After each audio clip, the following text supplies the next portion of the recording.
Welcome to Introduction to Sets. First, what is a set? So a set is a collection of objects. We call these objects members or elements. So in the next couple slides, we're first going to talk about how to write sets and how to name sets. So first, to name a set, we give it a capital letter name. And if we want to say that a certain element like X is a member of set A, we write X, and that funny thing that looks like an E is a belongs to. X belongs to A, or X is a member of A. If we put a slash through the belongs to symbol, we can say that X isn't a member instead. So how do we write a set? There's three ways. If the set is very small, we can list the members. It's important that we use curly brackets rather than square brackets or parentheses. If you use that notation, it's not a set, it's something else. We could also just describe in words what the members of a set are, and again use curly brackets. So I could write 1, 4, 9, and 16 in curly brackets. That's a set, but to say it's the squares of integers, so the squares are less than 20, and put that in curly brackets, it would be exactly the same set. The third option we have for writing sets is the most complicated, but it is probably the most precise, and it's really helpful. It's called set builder notation. So we're going to use curly brackets. On the left, we'll put a variable or maybe a formula. Then we use either a colon or a vertical line. It means such that. And it's your preference. If you want to use a colon, that's fine. If you want to use a vertical line, that's also fine. On the right-hand side, you say what we can substitute for the variables into that formula we've put on the left. So in the next slide, we have examples. So we've been talking about 1, 4, 9, and 16, or the squares that are less than 20. If I wanted to do set builder, I could just write n squared and say n is a counting number less than 5, so that would be 1 squared, 2 squared, 3 squared, 4 squared. We take all the counting numbers less than 5, that's described to the right of the colon, and we plug it into the formula on the left. I could also write something like m. M is a square that is less than 20. Or I could do something even quicker. That fancy n on the bottom line means the counting numbers, also called the natural numbers. And so that's the shortest way I can think of to write that set 1, 4, 9, 16 in set builder. And you might say, well, 1, 4, 9, 16 is much shorter, and you're totally right.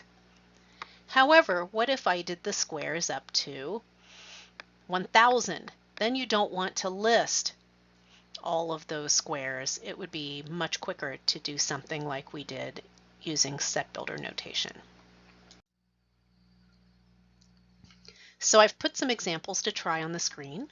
I'd like you to write as a set the public universities in the Alaska system, to write as a set the even numbers greater than 5, and to write as a set the numbers one more than a positive perfect cube.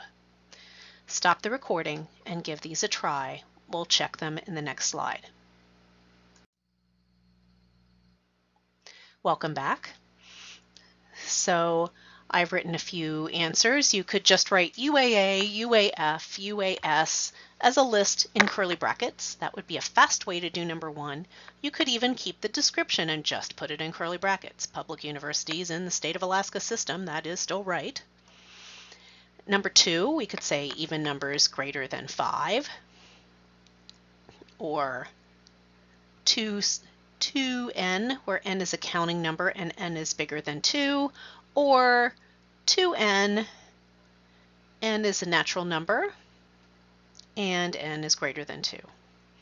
And the third one, to get one more than a perfect cube, you just write n cubed plus 1, where n is a natural number. That just makes sure that we're not plugging in anything negative or 0.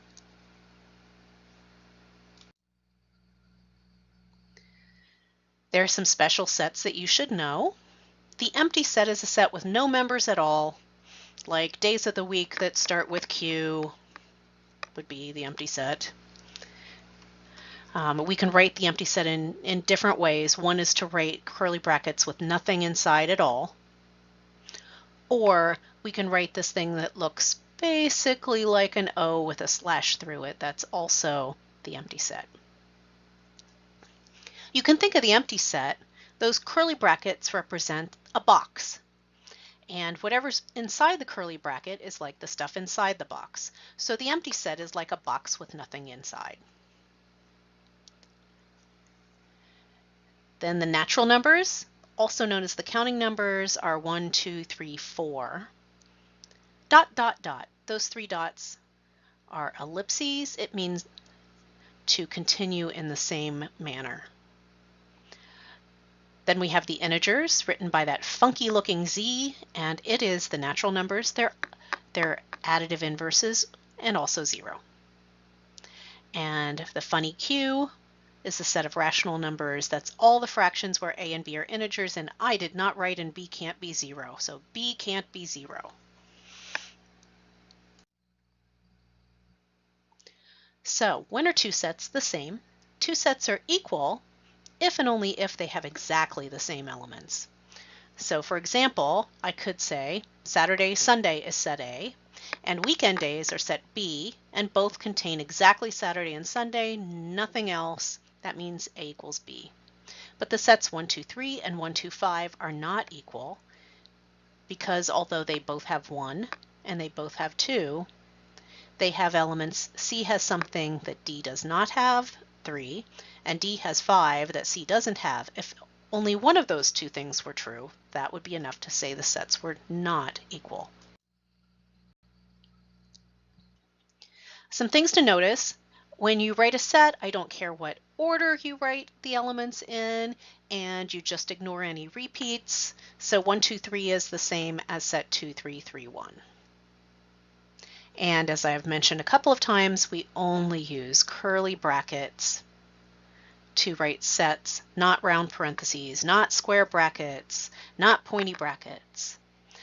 We could, if we wanted to, use the notation you may have seen in intermediate or college algebra. So if I use round parentheses 5, 8, could be the open interval of all numbers between 5 and 8 on the number line. It could be written as a point, but it's definitely not the set with 2 numbers 5 and 8 inside.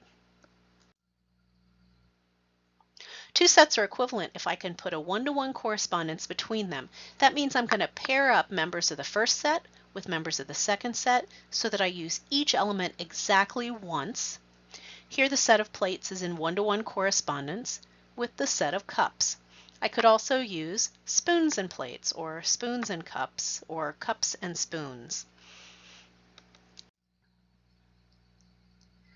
Now as children, we get this idea instinctively because when we learn to count, what we do is we say the number 1 and we point at the first item and then say the number 2 and point at the second item. So if there are 3 things on the table, I've counted the numbers 1, 2, 3, and I've paired them each, the first object, the second object, and the third object.